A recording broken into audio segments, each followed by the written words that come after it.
Hello friends, last video में हम लोगों ने ट्रांसफर ऑफ ओनरशिप को लेकर काफी अच्छा डिस्कशन किया था और बेसिकली समझ तो हमने सब कुछ लिया था और पढ़ लिया था कि अगर गुड्स स्पेसिफिक है तो क्या होगा। नाउ नेक्स्ट हम डिस्कस करने वाले हैं इस वीडियो में, अगर गुड्स अनअसर्टेन है, अगर गुड्स अनअसर्टेन है तो क्या होगा। भैया यहाँ क्लियर लिखा हुआ है, सबसे पहले गुड्स को असर्टेन किया जाए। अनअसर्टेन गुड्स क्लियर करो, गुड्स अनअसर्टेन है मतलब वो एग्जिस्टिंग तो है, एग्जिस्टिंग तो है लेकिन गुड्स अभी तक असर्टेन नहीं किए गए हैं, सिलेक्शन नहीं किया। अनअसर्टेन गुड्स को जब सर्टेन किया जाता है, जब प्रोसेस की जाती है उसके सिलेक्शन की, तो सिलेक्शन प्रोसेस को हम क्या बोलते हैं? Appropriation of goods. Selection process को हम क्या बोलते हैं? अप्रोप्रिएशन, मतलब छटनी करना, ये वाला नहीं वो वाला, ये वाला। ये अप्रोप्रिएशन ऑफ गुड्स पहली बात तो अनकंडीशनल होना चाहिए। तो ये लाल वाला गुब्बारा देना, वो बोलता है लाल वाला दूंगा, आप 2 रुपए ऊपर दोगे तो बात ही खत्म हो गई। फिर अप्रोप्रिएशन थोड़ी, आपने तो कॉन्ट्रैक्ट ही तोड़ दिया, कॉन्ट्रैक्ट ही चेंज हो गया। भाई लाल वाले के 2 रुपए ऊपर लूंगा, ये ऐसे नहीं वैसे होगा। अप्रोप्रिएशन कैसा होना चाहिए? अप्रोप्रिएशन कैसा होना चाहिए? बिल्कुल अनकंडीशनल, बिना बिना किसी शर्त के। कौन करेगा? सेलर के बायर। अप्रोप्रिएशन मतलब सिलेक्शन करना, कौन करेगा? सेलर के बायर, कोई भी कर सकता है, एक दूसरे के कॉन्सेंट के साथ। सेलर करेगा तो बायर का कॉन्सेंट है, बायर करेगा तो सेलर का कॉन्सेंट है। बलून वाला एग्जांपल लिया था, फोन पे कपड़ा बुकिंग कराने वाला एग्जांपल लिया था कि वहां सेलर अप्रोप्रिएशन कर रहा है, वो सिलेक्शन कर रहा है कौन कौन से कपड़े कितने डालने। तो अप्रोप्रिएशन कौन करेगा? सेलर के बायर। सेलर कर सकता है, बायर भी कर सकता है। जो कोई करेगा वो एक दूसरे की कॉन्सेंट से करेगा, जो कोई करेगा एक दूसरे की कॉन्सेंट से करेगा। सेलर करेगा तो कॉन्सेंट ऑफ बायर के साथ, बायर करेगा तो कॉन्सेंट ऑफ सेलर के साथ। ये जो कॉन्सेंट होगी सेलर या बायर की, ये एक्सप्रेस भी हो सकती है, इंप्लाइड भी हो सकती है। सबसे पहले उनको असर्टेन किया जाएगा, असर्टेन करने के बाद उनको डिलीवरेबल स्टेट में लाया जाए, यानी पैकेजिंग वगैरह जो भी वगैरह करना, तो उसके बाद बायर को दिया जाएगा। देख लेते हैं अपन। Where there is a contract for sale of uncertain goods, no property in goods is transferred to the buyer unless until goods are ascertained. जब तक गुड्स असर्टेन नहीं कर लिए जाए तब तक कोई ओनरशिप ट्रांसफर हो ही नहीं सकती। Rules respect of passing of property of uncertain goods are as follows. सबसे पहले, goods of the description in deliverable state, goods deliverable state में है। Delivery of goods to transmission, ये ट्रांसमिशन वाली बात अभी अपन डिस्कस करेंगे। एक बार पहले हम अप्रोप्रिएशन तक सारी चीजें समझ लेते हैं। Sale of uncertain goods by description. Uncertain goods से डिस्क्रिप्शन, भैया ये वाला गुब्बारा कितने का है, मतलब स्पेसिफिक गुब्बारा नहीं, गुब्बारा कितने का है, ऐसा कपड़ा चाहिए 10 कलर में भेज देना। अब पूरा पक्का डिसाइड नहीं हुआ है। Where there is a contract for sale of uncertain goods या फ्यूचर गुड्स, इसलिए दोनों ले लिया क्योंकि दोनों का सेक्शन कॉमन ही है, पॉइंट वगैरह अलग अलग हो, लॉजिक भी कॉमन है। असर्टन का अनसर्टन का सेटलमेंट करना और फ्यूचर का प्रोडक्शन करना, दोनों को फिर डिलीवरेबल स्टेट में लाना है, फिर दोनों में बायर को नोटिस देना है। बात तो सेम ही है ना, एक ही रामायण को 4 बार गाने का क्या फायदा। Future goods by description, goods of that description and in deliverable state, and नहीं होना चाहिए था, आर होना चाहिए था। Goods of that description are in deliverable state और unconditionally appropriated to the contract, यानी गुड्स का जो कॉन्ट्रैक्ट ऑफ सेल हुआ था वो फ्यूचर गुड्स थे या अनसर्टेन गुड्स थे। अब उन गुड्स को सर्टेन कर लिया गया है और वो गुड्स डिलीवरेबल स्टेट में है। और सर्टेनमेंट का मतलब जो अप्रोप्रिएशन किया गया है, अप्रोप्रिएशन किया गया है, अप्रोप्रिएटेड टू द कॉन्ट्रैक्ट मतलब सर्टेनमेंट करना, वो अनकंडीशनल है। मैंने बोला कोई कंडीशन नहीं होनी चाहिए। Either by the seller with the assent, assent मतलब कॉन्सेंट ऑफ बायर, और by buyer with the assent या consent of seller, the property in the goods is transfer thereupon passes to the buyer. जो property होगी buyer को transfer हो जाएगी, clear करना, notice होना चाहिए। यहाँ साफ साफ बोला है ना, अप्रोप्रिएशन कौन कर रहा है? बायर कर रहा है, सेलर की कॉन्सेंट से सेलर कर रहा है, तो बायर की कॉन्सेंट से, यानी सेलर अगर अप्रोप्रिएशन करेगा और बायर की कॉन्सेंट लेगा, मतलब बायर को उस बात को नोटिस देगा तभी तो कॉन्सेंट लेगा, तो नोटिस दे देगा, खत्म बात। सच असेंट मे बी एक्सप्रेस्ड और इम्प्लाइड, एक्सप्रेस इम्प्लाइड हो सकती है और बिफोर और आफ्टर अप्रोप्रिएशन ली जा सकती है। मतलब वो लाल वाला गुब्बारा तोड़ के मुझे दे और मैं ले लूं, मतलब इसका मतलब उसने मुझसे पूछ के थोड़ी तोड़ा, तोड़ के पूछा और पूछा भी उसने, इम्प्लाइड दे दिया, अप्रोप्रिएशन करने के बाद उसने मेरे से पूछा, और वो भी इम्प्लाइड कि भैया ये गुब्बारा मैं ले रहा हूँ, मतलब इम्प्लाइडली यस कर रहा हूँ, असेंट दे रहा हूँ अपनी। हाँ, अगर वो पहले पूछता कि भैया कौन सा वाला गुब्बारा, यहाँ पर कॉन्सेंट कब ली गई है, पहले, अप्रोप्रिएशन से पहले। डिलीवरी टू द करियर, अगर ट्रांसपोर्टर को गुड्स भेज दिया जाता है तो क्या सिचुएशन होती है, क्लियर करना। अगर गुड्स डिलीवरेबल स्टेट में है और आपने ट्रांसपोर्टर को गुड्स दे दिए, किसी भी इंटरमीडिएटरी को गुड्स दे दिए जो गुड्स बायर तक जाने हैं, अगर गुड्स डिलीवरेबल स्टेट में है, अगर गुड्स डिलीवरेबल स्टेट में है और आपने अनकंडीशनली, बिना किसी कंडीशन, बिना किसी शर्त के गुड्स आपने पकड़ा दिए ट्रांसपोर्टर को, इंटरमीडिएटरी को, यानी कोई भी एक ऐसा बायर का एजेंट है उसको दे दिया, मतलब कोई भी एक ऐसा इंटरमीडिएटरी है जो गुड्स आपके यहां से बायर को ले जाके देगा, कुल मिलाकर ये मान लिया जाएगा कि आप गुड्स का सेल कर चुके, यानी आपने अगर उस इंटरमीडिएटरी को गुड्स दे दिए, मतलब ऐसा मान लिया जाएगा कि गुड्स सेल कर दिए। Where in pursuance of contract the seller delivers the goods to the buyer और टू ए करियर और अदर बेली, यानी कॉन्ट्रैक्ट के हिसाब से, in the persons of the contract, यानी कॉन्ट्रैक्ट के टर्म के हिसाब से अगर सेलर गुड्स को बायर को डिलीवर कर देता है या ट्रांसपोर्टर को दे देता है या बेली को दे देता है, without named by the buyer or not, मतलब ठीक है, whether named by the buyer or not, यानी बायर ने कहा था कि आप XYZ ट्रांसपोर्टेशन से भेजना, तो आपने XYZ को दे दिया, बायर ने कुछ भी नहीं बोला, तो जो भी अप्रोप्रिएट ट्रांसपोर्टर था जो वहां तक गुड्स ले जाता आपने उसको दे दिया, खत्म बात। For the purpose of transmission to the buyer, transmission to the buyer, buyer को भेजने के लिए, and does not reserve the right to disposal, यानी आपने कोई भी राइट रिजर्व नहीं किया, मतलब अनकंडीशनल है, राइट रिजर्व करना कंडीशनल होता है, ये हमारा 4th पॉइंट आएगा, अभी अपन वहां डिस्कस करेंगे।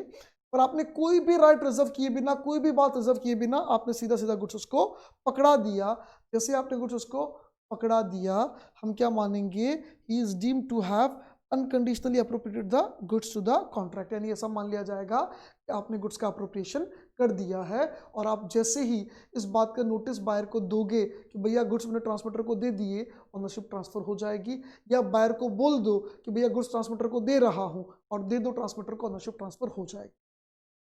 मतलब थर्ड पर्सन को अगर आप गुड्स सब तैयार वैयार करके दे रहे हो, मतलब आप टेक्निकली गुड्स का अप्रोप्रिएशन कर चुके हो, गुड्स की छट्टी कर चुके हो। कौन कर चुका है, सेलर।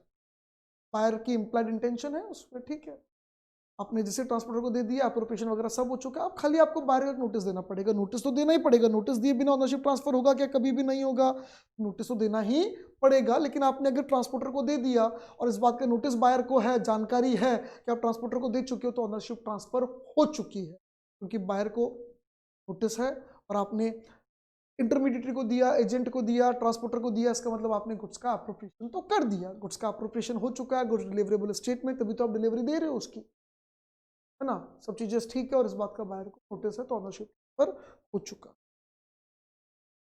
इस सेक्शन 23 को लेकर नीचे कुछ इन्होंने एनालिसिस के नाम पर बात बोली। इसने कहा कि भैया अप्रोप्रिएशन गुड्स का मतलब होता है selection of goods with the intention of using them in the performance of contract of sale, यानी अप्रोप्रिएशन ऑफ गुड्स का मतलब होता है गुड्स को सेलेक्ट करना सेल में यूज करने के लिए, ये म्यूचुअल कॉन्सेंट से होता है, बायर करेगा तो सेलर की कॉन्सेंट से, सेलर करेगा तो बायर की कॉन्सेंट से।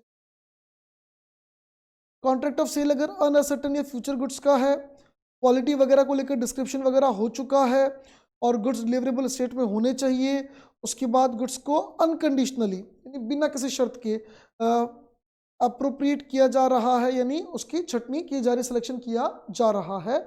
सिलेक्शन बायर सेलर कोई भी करे एक दूसरे कंसेंट से, seller with the consent of buyer या buyer with the consent of seller, और ये कंसेंट एक्सप्रेस एम्प्लाइड हो सकती है। असेंट जो होती है वो अप्रोप्रिएशन के पहले, अप्रोप्रिएशन के बाद ली जा सकती है, सारी बातें हम पढ़ चुके हैं। यानी फ्यूचर गुड्स थे, अनसर्टेन गुड्स थे, वो डिलीवरेबल स्टेट में है, फ्यूचर गुड्स है तो उनको प्रोड्यूस करके डिलीवरेबल स्टेट में लेके आ जाओ, डिलीवरेबल स्टेट में आगे फिर उनका अप्रोप्रिएशन कर दो, छटनी कर दो, ये वाला ये वाला ये वाला ये वाला, आप बायर को नोटिस दे दो या ट्रांसपोर्टर को देकर बायर को नोटिस दे दो, दोनों ही केस में ओनरशिप क्या हो गई, ट्रांसफर हो गई। यहां हमने फ्यूचर गुड्स की भी बात कर ली और अनसर्टेन गुड्स की भी बात कर ली। अब हम डिस्कस करेंगे गुड्स सेंड ऑन अप्रूवल। आपने गुड्स अप्रूवल पे भेजे, यानी आपने भेजे भाई पसंद आ जाओ तो रख लेना वरना वापस दे देना, ठीक है। कॉन्ट्रैक्ट हो रहा है, कॉन्ट्रैक्ट क्या हो रहा है, भैया ये गुड्स ले जा, पसंद आ जाओ तो रख लेना वरना वापस भेज दे। कई बार सेलर बोलता है पसंद आ जाओ तो रख लेना, वापस दे देना। कई बार बायर भी बोलता है सर मेरे को ये चाहिए पर मैं एक बार घर ले जाके देखूंगा कि भैया मेरे काम आ रहा है कि नहीं आ रहा, आ रहा तभी मैं लूंगा वरना आपको वापस दूंगा। नहीं, बायर कह रहा पसंद आएगा तो ले लूंगा वरना वापस दे दूंगा, और सेलर अगर गुड्स की डिलीवरी कर रहा मतलब सेलर भी सहमत है कि हाँ पसंद आओ तो रख लेना वरना वापस दे देना। अब अगर गुड्स सेंड ऑन अप्रूवल है, सेलर ने बायर को गुड्स पसंद पर दिया कि तेरे पसंद आ जावे तो रखना वरना वापस दे देना, तो यहां सेल कब मानी जाएगी? सिंपल, सबसे सिंपल, जब बायर उसको फोन करके बोल दे या आके बोल दे या किसी बंदे को भेज कर बोल दे भैया गुड्स पसंद, गुड्स हमको मस्त लगे, पसंद आ गए। यानी कुल मिलाकर अगर गुड्स पसंद पर भेजे थे कि पसंद आवे तो रख लेना, और वो इस बात का नोटिस दे दे, चाहे खुद आकर दे, चाहे टेलीफोन करके दे, चाहे लेटर दे के दे, कैसे भी अपने एजेंट को भेज के दे, कैसे भी दे, अगर बायर अपना सिग्निफाई कर ले अप्रूवल को, अपने एक्सेप्टेंस को कि हाँ साहब मैंने गुड्स को अडॉप्ट कर लिया, मैंने उस ट्रांजेक्शन को अडॉप्ट कर लिया, मैंने गुड्स को स्वीकार कर लिया, एक्सेप्ट कर लिया है, तो ओनरशिप ट्रांसफर हो जाएगी। मान लो वो ऐसा ना करके कुछ और करे, कुछ और करे मतलब सेलर को पेमेंट भेज दे, पेमेंट भेज दे तो ये भी टेक्निकली एक्सेप्टेंस है, क्लियर करना, पेमेंट भेज दे तो ये भी टेक्निकली एक्सेप्टेंस है। ये एक्सेप्टेंस जो है वो एक्सप्रेस भी हो सकती है, इम्प्लाइड भी हो सकती है। पेमेंट भेजना अपने आप में इम्प्लाइड एक्सेप्टेंस है कि हाँ साहब मुझे गुड्स पसंद आ गए, मैं रख रहा हूं, तभी तो पेमेंट भेजा। तो या तो खुद एक्सप्रेसली एक्सेप्टेंस दे दे या पेमेंट भेज दे, इम्प्लाइड एक्सेप्टेंस हो गई। या एक बात लॉ ने और लिखी है यहां पर, लॉ ने एक बात और क्या लिखी है, लॉ ने एक बात और लिखी है ये कि वो गुड्स के साथ ऐसी कुछ हरकत करे जो एक्सेप्टेंस के समतुल्य मानी जाए। गुड्स के साथ ऐसी कोई हरकत करे, पेमेंट भेजना गुड्स के साथ की गई हरकत नहीं है, वो इम्प्लाइड एक्सेप्टेंस है। लेकिन अगर गुड्स के साथ आप ऐसी कोई हरकत करते हो, मतलब मैंने चुन्नू को भेजा कि पसंद आ जाए तो रख लेना वरना मुझे वापस दे देना, चुन्नू ने वो गुड्स मुन्नू को बेच दिया, जैसे चुन्नू ने मुन्नू को बेचा ये मान लिया जाएगा कि चुन्नू ने मेरे से खरीद, तो मैंने उसको क्या बोला, तुझे पसंद आ जाए तो रख लेना वरना रिटर्न कर देना। अब अगर वो गुड्स को किसी और को बेचता है, किसी और को सेल करता है, मतलब वो गुड्स के साथ ऐसी कोई हरकत कर रहा है जो इस बात को दर्शाती है कि he is trying to become the owner of the goods, और वो ऑनर बनना चाह रहा, मतलब उसने स्वीकार कर लिया। हाँ, वो गुड्स को बेचे, किसी को गिरवी रख दे, मैंने सोने की अंगूठी दी है, हालांकि डुप्लीकेट है, मान लो सोने की है, गरीब आदमी हो, मैंने सोने की अंगूठी दी चुन्नू को, मैंने कहा पसंद आ जाओ तो रख लेना वरना रिटर्न कर देना। भाई पसंद आ जाओ तो 10,000 रुपए, नहीं पसंद आओ तो रिटर्न कर देना। उसने अंगूठी किसी और को गिरवी रख दी, गिरवी कर दी, दैट मीन्स मेरे से परचेज कर ली and now I have right file suit against him regarding the price. हाँ, गुड्स वापस नहीं ले सकता, सेल हो चुका, ट्रांसफर हो चुका, पेमेंट ऑफ प्राइस ही ले सकता। ए और बी दोनों पॉइंट समझ में आना चाहिए। ए में हमने बोला या तो एक्सप्रेस या इम्प्लाइड एक्सेप्टेंस दे दी, सी में हमने बोला उसने गुड्स आगे बेच दिया, आगे गिरवी रख लिए, गुड्स खुद ने यूज कर लिए, खुद ने कंज्यूम कर लिए। मैंने मिठाई भेजी, बोले उसने कहा पसंद आ जाएगी तो रख लूंगा नहीं तो वापस कर दूंगा, सारी खा गया साला, फिर बोलता पसंद नहीं आई। अरे साले तो सारी खा गया, आप कहेगी पसंद नहीं आई, सारी खाई है मतलब तूने उसको स्वीकार कर लिया है, ठीक है ना। इन्हें गुड्स को यूज कर लो, सेल कर दो, आगे आगे गिरवी रख दो, इन सारे केसेस में मानेंगे कि आपने गुड्स के साथ जो एक्टिविटी की है उसमें आप खुद को ऑनर बताने की कोशिश कर रहे हो, यानी आपने उसको स्वीकार कर लिया है, it is equivalent to acceptance, इसको स्वीकार माना जाएगा। सेकंड पॉइंट कहता है डिलेड एक्सेप्टेंस और रिजेक्शन, यानी आप बहुत लंबे समय के लिए गुड्स को अपने पास रिटेन कर, मैंने आपको गुड्स दिए, मैंने कहा भैया 10 दिन में आप हाँ या ना का जवाब दे देना, 10 दिन में आप मुझे बता देना, आपको पसंद आ तो ठीक है वरना रिटर्न कर देना मुझे।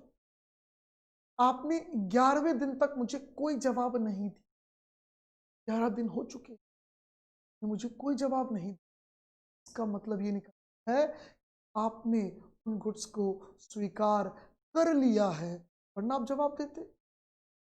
तो लॉ क्या बोलता है कि गुड सेंड ऑन अप्रूवल में अगर टाइम डिसाइडेड था कि आपको इस टाइम तक रिप्लाई देना, उस टाइम तक कोई रिप्लाई नहीं दिया जाता है, मतलब आपने गुड्स स्वीकार कर लिए हैं, तो आपने गुड्स स्वीकार कर लिए हैं।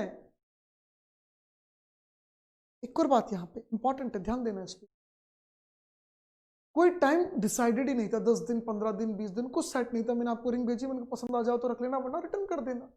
आप 1 साल बाद वापस आए, बोले नहीं नहीं पसंद तो नहीं आई, दूं दो काल पे कमेट के रपिट, 1 साल बाद तेरे को याद आ रहा पसंद नहीं आई, पैसे निकाल, साल तक रख लिया। लॉ क्या बोलता है कि अगर सेंड ऑन अप्रूवल में टाइम डिसाइडेड था तो उस टाइम के पहले पहले आपको हाँ ना का जवाब देना है, अगर आपने जवाब नहीं दिया तो हाँ मान लिया जाएगा। आप अगर उसको मतलब रिटेन करते हो after the lapse of that time period, तो आपकी स्वीकृति मान लेंगे। लेकिन अगर कॉन्ट्रैक्ट में कोई टाइम नहीं है, इसका मतलब आपको with in reasonable time, reasonability depends upon the circumstance, reasonability depends upon the circumstances. तो रीजनेबल टाइम में आपको हाँ ना का जवाब देना है। अगर रीजनेबल टाइम में भी आप हाँ और ना का जवाब नहीं दे पाए, अगर रीजनेबल टाइम में भी आप हाँ ना का जवाब नहीं दे पाए, इन दैट केस क्या करेंगे हम, क्या करेंगे, यस, सामने वाले की हाँ मान लेंगे। आप 1 साल बाद आओगे तो नहीं चलेगा साहब, हम आपकी हाँ मान लेंगे। यहाँ बोल रहा है भैया पी एक म्यूजिकल इंस्ट्रूमेंट लेके गया, पसंद आ जाएगा तो हाँ है, नहीं तो नहीं है। 1 हफ्ते बाद उसने इन्फॉर्म कर दिया कि हाँ मुझे पसंद है, तो ओनरशिप ट्रांसफर हो गई। फिर यहाँ पे बोला कि भैया अगर वो आगे रीसेल वगैरह करता है, कुछ ऐसा करता है गुड्स के अगेंस्ट में, मतलब उसकी डोमिनेशन ओवर गुड्स, यानी वो गुड्स पर अपना अधिकार जताने के लिए कुछ काम करता है, तो हम ओनरशिप ट्रांसफर मान लेंगे। वही यूज़ करना, फर्दर सेल करना या फिर गिरवी रखना। उसके लिए एग्जांपल दे दिया कि ज्वेलरी से रिंग लेके आया, कुछ गुड्स लेके आया, उसने आगे उसको गिरवी रख दिया, प्लेज कर दिया, तो इन्हें वाटर मोटर ली थी मार्च 2016 को, और अगस्त में बोलता नहीं मुझे पसंद नहीं है, मार्च बाद अप्रैल में जून जुलाई अगस्त 5 महीने बाद पसंद नहीं याद आ रही है, अनरीजनेबल डिले है। लॉ ने कहा कि नहीं साहब आपको इसको स्वीकार करना पड़ेगा, पेमेंट करना पड़ेगा। सील फॉर कैश ऑनली और रिटर्न, ये भी एक तरह का गुड्स एंड ऑन अप्रूवल है। उसमें हमने गुड्स दे दिए और हमने कहा तू पैसे देगा तो तेरी ओनरशिप है, तू फोन करके हाँ बोले, लेटर लिख के हाँ बोले, तो पैसे देगा तो ही तेरी ओनरशिप होगी, तो यहाँ पेमेंट करने पर सेल हो जाएगी, तब तक नहीं होगी। देखो, it may be noted that where the goods have been delivered by a person on sale और return on the terms that the goods were remain the property of the seller till they are paid for. जब तक आप payment नहीं करोगे, जब तक उसका मालिक कौन है, जब तक पेमेंट नहीं करोगे तब तक मालिक कौन माना जाएगा, सेलर, यानी पेमेंट करोगे तभी ओनरशिप ट्रांसफर होगी। The property therein does not pass to the buyer until the terms are complied with। मैंने पहले बोला कि कंडीशनल सेल अगर है, उसमें कोई शर्त रखी गई है, उसमें कोई शर्त रखी गई है, कोई कंडीशनल सेल है, तो जब तक कंडीशन फुलफिल नहीं होगी तब तक सेल नहीं होगा। तो यहाँ कंडीशन क्या है, अब पेमेंट करोगे तभी ओनरशिप ट्रांसफर, तो ओनरशिप ट्रांसफर नहीं है। अब देखो यहाँ पे आगे क्वेश्चन एग्जाम्पल अच्छा है ये delivered his jewellery to be on sale or cash only or return basis, या तो कैश दे दो या रिटर्न कर दो। It was expressly provided in the contract that the jewelry shall remain A's property until the price is paid। जब तक payment नहीं करोगे तब तक वो प्रॉपर्टी किसकी रहेगी, ए की रहेगी। ए की ओरिजिनली थी, ए सेलर है, बी इसमें बायर है। Before the payment of the price B place the jewellery with C, payment होने से पहले उसने ज्वेलरी सी को प्लेज कर दी। It was held that the time of pledge the ownership was not transferred to B, thus the pledge was not valid and A could recover the jewelry from C। Clear करो, अगर simple goods and on approval होता तो यहां पर ये मान लिया जाता कि ए का गुड्स बी को सेल हो चुका है, अब ए के पास खाली इतना अधिकार है कि बी से पेमेंट ले सकता है, सी से ज्वेलरी लेने का अधिकार नहीं रखता है, अगर सिंपल सेंड ऑन अप्रूवल होता। पर सिंपल सेंड ऑन अप्रूवल नहीं था, ये क्या था, कैश दोगे तो ही हाँ मानेंगे, बाकी हाँ नहीं मानेंगे, कैश दोगे तो ही हाँ मानेंगे। इसका मतलब वहां पे सेल नहीं हुआ क्योंकि उसने पेमेंट नहीं किया। D, reservation of right to dispose, ये क्या है, सेलर ने बायर को गुड्स दिए, ट्रांसपोर्टेशन में भेज दिए, दे दिए, अभी तक सेलर के पास ही पड़े जो भी है। उसने कहा जब तक आप ये कंडीशन फुलफिल नहीं करते तब तक आप आगे रीसेल नहीं कर सकते। सेलर बायर को बोल रहा है, सेलर बायर को क्या बोल रहा है कि जब तक आप ये कंडीशन फुलफिल नहीं करते, जब तक आप ये शर्त पूरी नहीं करते, आप आगे ऑनरशिप ट्रांसफर नहीं कर सकते। जब तक आप ये कंडीशन फुलफिल नहीं करते तब तक आप आगे ऑनरशिप ट्रांसफर नहीं। कंडीशन कुछ भी हो सकती है, मतलब गुड्स का मालिक तू है, लेकिन अगर तू मुझे पेमेंट नहीं करेगा तो आगे ऑनरशिप ट्रांसफर नहीं कर सकता। हमने बोल दिया मालिक तू है, सेल हो गई, लेकिन तू फर्दर रीसेल नहीं कर सकता जब तक तू मुझे पेमेंट ना करे। कोई भी कंडीशन रख सकता है, पर बेसिक कंडीशन क्या होगी, पेमेंट की। यानी अगर राइट टू डिस्पोज उसने रिजर्व कर लिया, अपने हाथों में रख लिया कि भैया आगे बेचने का तुझे अधिकार नहीं है, यानी ये टेक्निकली कंडीशनल सेल हो गई। Conditional sale is not sale. कि कंडीशनल सेल होगी, और कंडीशनल सेल तो सेल होती ही नहीं है। यानी मैं भले ही बोल दूं कि गुड्स तेरे हैं, लेकिन जब तक तू पेमेंट नहीं करेगा आगे बेचने का अधिकार नहीं है, उसका मतलब सेल नहीं हुई। भले आप चिल्ला चिल्ला के बोलो कि गुड्स तेरे हैं, तेरे हैं, तेरे हैं, तेरे हैं, तेरे हैं, गुड्स तेरे नहीं है, बोलने से नहीं होता है, क्योंकि सेल हमेशा कैसी होगी? अनकंडीशनल। देखते हैं इसको।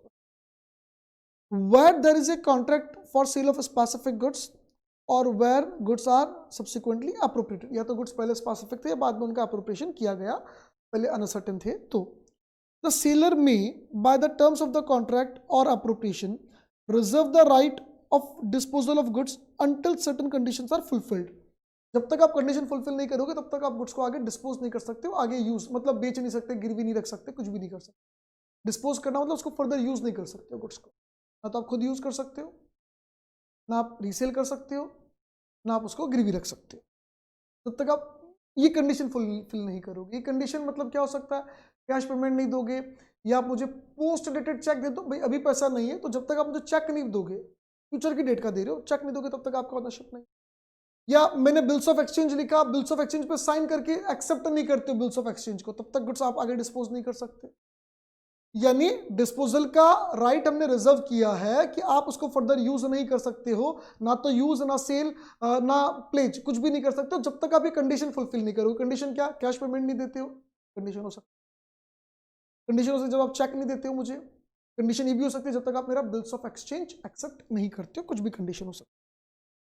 In such case, notwithstanding the delivery of the goods to the buyer, यानी इस बात से कोई फर्क नहीं पड़ता कि गुड्स बायर को डिलीवर हुए हैं कि नहीं हुए, यानी डिलीवर हो भी गए, or to the carrier or to the bailee, यानी ट्रांसपोर्टर को, बायर को, किसी को भी गुड्स जा चुके हैं, for the purpose of transmission to the buyer, the property in the goods does not passes to the buyer until the condition imposed by the sellers are fulfilled. हमने चिल्ला चिल्ला के बोला था कि कंडीशनल सेल कभी नहीं हो सकती। गुड्स डिलीवरेबल स्टेट में, हाँ, गुड्स आपने बायर को दे दिए, हाँ, आपने बोल दिया गुड्स तेरे हैं, हाँ, तो भी सेल होगी क्या? नहीं, सेल हमेशा एब्सोल्यूट होगी, कंडीशन के साथ कभी सेल नहीं। यहाँ पे डिस्पोजल के लिए जो भी राइट उसने कंडीशन रखी, जो भी शर्त रखी, वो फुलफिल कर दो। मैंने आपको बोला कि आप बिल्स ऑफ एक्सचेंज एक्सेप्ट करके दे दो, गुड्स आपके, आप जैसे बिल्स ऑफ एक्सचेंज एक्सेप्ट करके देते हो, ऑनरशिप ट्रांसफर हो जाएगी। मैंने बोला चेक दे दो, गुड्स आपके, आप जैसे चेक देते हो, गुड्स ऑनरशिप ट्रांसफर हो जाएगी। मैंने बोला कैश दे दो, सेल हो जाएगी। तब तक सेल नहीं होगा, चाहे आप बायर को गुड्स भेज दो, चाहे आप ट्रांसपोर्टर को दे दो। हमने पहले पढ़ा था ना, ट्रांसपोर्टर को, बेली को अगर आपने दिया, किसी इंटरमीडिएटरी को दिया बायर को गुड्स भेजने के लिए, तो भी वहां पे हम सेल मान लेते हैं, नोटिस होना चाहिए बायर को, तो सेल मान लेते हैं। पर नहीं साहब, ऐसा कुछ भी नहीं है। अगर आपने अधिकार का रिजर्वेशन कर रखा, मतलब आपने कंडीशनल सेल कर रखी है, तब नहीं चलेगा। आगे क्या लिखता है? वेयर गुड्स आर शिप्ड, अभी कंडीशंस बता रहा है, इसी जो चीज हमने पढ़ी उसकी सिचुएशंस बता रहा है। गुड्स आर शिप्ड यानी शिप से भेजा या रेलवे से आपने गुड्स भेजा। अगर शिप से भेजा तो वहां पर रेलवे रिसिप्ट होगी, और रेलवे से भेजा तो रेलवे रिसिप्ट होगी, शिप से भेजा तो बिल ऑफ लेडिंग होगा, बिल ऑफ लेडिंग होगा। एज द केस में भी दोनों में से जो भी होगा। The goods are deliverable to the order of seller or his agent, यानी आपने रेलवे से गुड्स भेजा, रेलवे रिसिप्ट आपके पास है, आपने शिप से गुड्स भेजा, बिल ऑफ लेडिंग आपके पास है, और आपने रेलवे या शिप को ये बोल रखा है क्लियरली कि जब तक मैं या मेरा एजेंट ऑर्डर ना दे तब तक आप गुड्स को आगे बायर को नहीं दोगे। इसका मतलब सेलर ने राइट ऑफ डिस्पोजल अपने हाथों में रखा, भाई वो बायर को गुड्स आने नहीं दे रहा ना, ट्रांसपोर्टर को तो दे दिया, ट्रांसपोर्टर को तो दे दिया, लेकिन क्या बोल के दिया, क्या बोल के दिया? आप बायर को तब तक इसकी डिलीवरी नहीं करोगे जब तक मैं हाँ ना बोलूं पीछे। राइट डिस्पोज, आगे डिस्पोजल का अधिकार तो अपने पास सुरक्षित किया है। जब बायर को देगा ही नहीं गुड्स, तो बायर रीसेल कर सकता है? नहीं। बायर प्लेज कर सकता है? नहीं। बायर यूज कर सकता है? नहीं। तो आपने बायर का डिस्पोजल का अधिकार अपने आप ही क्या कर लिया, अपने पास रिजर्व कर लिया, मना कर दिया ट्रांसपोर्टर को गुड्स आगे देने से। अब समझना, अगर इस केस में आपने रेलवे से भेजा और रेलवे का एक्सीडेंट हो जाए, गुड्स खराब हो, आपने राइट अपने पास रिजर्व किया था, डिस्पोजल बोला था क्लियरली कि आप बायर को नहीं दोगे जब तक मैं ना, और ऑब्वियसली आप कब बोलोगे? जब वो बायर आपकी कंडीशन फुलफिल कर देगा, तब आप बोल दोगे उसको, रेलवे को या ट्रांसपोर्टर को कि दे दे भैया, जो भी इंटरमीडिएटरी है बीच में, बोल दोगे दे दे। तब तक आप नहीं बोलोगे जब तक बायर कंडीशन फुलफिल नहीं करता। सही बात है। ऑनरशिप ट्रांसफर हुई है क्या? नहीं, कंडीशनल ऑनरशिप ट्रांसफर नहीं हुई है। जब तक बायर आपकी बात नहीं मानेगा, आप ट्रांसपोर्टर को नहीं बोलोगे, तब तक ऑनरशिप ट्रांसफर हो ही नहीं सकती है। मान लो रास्ते में गाड़ी एक्सीडेंट हो गई, ट्रेन का एक्सीडेंट हो गया, आग लग गई, जल गया, बाढ़ आ गई, भूकंप आ गई, गुड्स डिस्ट्रॉय हो गया, डैमेज हो गया, लॉस्ट हो गया। लॉस किसका? सेलर का। ऑनरशिप ट्रांसफर हुई है क्या? नहीं। मतलब ऑनर कौन है? सेलर। तो नुकसान किसका होगा? सेलर। अगर अनकंडीशनल आपने रास्ते में भेजा होता और बायर को बोल दिया होता भेज दिए तेरे गुड्स, उसको नोटिस है, उसको जानकारी है, और अनकंडीशनल भेजा बिना किसी कंडीशन के, रास्ते में नुकसान होता तो नुकसान किसका माना जाता? बायर का, क्योंकि ऑनरशिप ट्रांसफर हो चुकी। Where the seller of goods draws, ये ड्रॉज में प्रॉपर नहीं लिखा हुआ, draws a bills of exchange on the buyer, draws a bills of exchange on the buyer. यहाँ पूरा लिखना चाहिए था, आप चाहो तो लिख सकते हो ड्रॉज के बाद लाइन निकाल के, draws a bills of exchange on the buyer, यानी सेलर एक बिल्स ऑफ एक्सचेंज बायर पे लिखता है। Railway receipt or bill of exchange या बिल ऑफ लाइडिंग जो भी है, मतलब ट्रांसपोर्टर वाला बिल्टी, चाहे वो किसी भी तरीके से हो, वो प्लस बिल्स ऑफ एक्सचेंज दोनों बायर को भेजता है। दोनों भेजने का मतलब क्या हुआ? तो बिल ऑफ एक्सचेंज एक्सेप्ट करता हो तो गुड्स ले लेना, वरना गुड्स मत लेना। ये क्लियर इंटेंशन है ना, बोलने की जरूरत ही नहीं। दोनों भेजने का मतलब ये निकलता है, लॉ बोलता है अगर दोनों भेजे हैं तो क्लियरली ये मान लेंगे कि सेलर ने अपने हाथों में अधिकार को रिजर्व करने की कोशिश की है कि अगर तू बिल स्वीकार करेगा तो गुड्स तेरे, बाकी तेरे नहीं होने दूंगा, बाकी गुड्स तेरे नहीं। अगर बायर बिल ऑफ एक्सचेंज को साइन करता, जैसे साइन करता ओनरशिप ट्रांसफर, गुड्स किसके हो गए? बायर के। अगर वो बिल ऑफ एक्सचेंज को साइन नहीं करता, बिल ऑफ एक्सचेंज वापस भेज देता है और रेलवे वाली रिसिप्ट या बिल ऑफ लाइडिंग जो भी वो अपने पास रख ले, ओनरशिप ट्रांसफर होगी क्या? ट्रांसफर नहीं, उसने कंडीशन फुलफिल नहीं की है। अगर सेलर ने दोनों चीज एक साथ भेजी थी, मतलब सेलर ने कंडीशन रखी है कि भैया तू इसको स्वीकार करेगा तब ही ये गुड्स मिलेंगे या तेरी ओनरशिप में होंगे goods. Buyer and transmit to the buyer with the bill of exchange together with bill of lading, और एज द केस में भी railway receipt, railway receipt bill of lading जो भी साथ में भेज दिया, बिल ऑफ एक्सचेंज भेज दिया।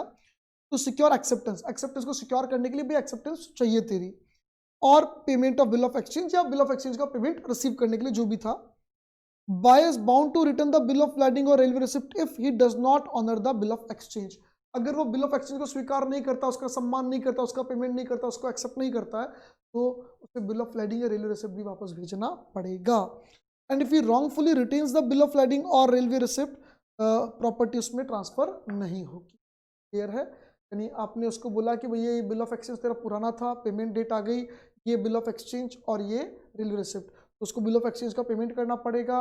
आपने अभी नया बिल लिखा है, 2 महीने 3 महीने बाद का है, railway receipt or bill of exchange दोनों भेज रहे हो एक्सेप्टेंस के लिए, तो एक्सेप्टेंस करना पड़ेगा। पुराना है तो पेमेंट, नया है तो एक्सेप्टेंस, जो भी उसका सम्मान करना पड़ेगा, उसका ऑनर करना पड़ेगा, तभी ऑनरशिप ट्रांसफर होगी, अदरवाइज नहीं होगी। क्लियर बात। एनालिसिस में वापस वही बातें सारी लिखी हुई है, कुछ खास नहीं, कुछ नया नहीं है, सारी बातें एज इट इज जो हमने ऊपर देखी वो लिखी हुई है। Risk prima facie transfers with property हम नेक्स्ट वीडियो में डिस्कस करेंगे। अभी के लिए इतना ही बहुत है। थैंक यू, बाय बाय, जय हिंद, जय भारत।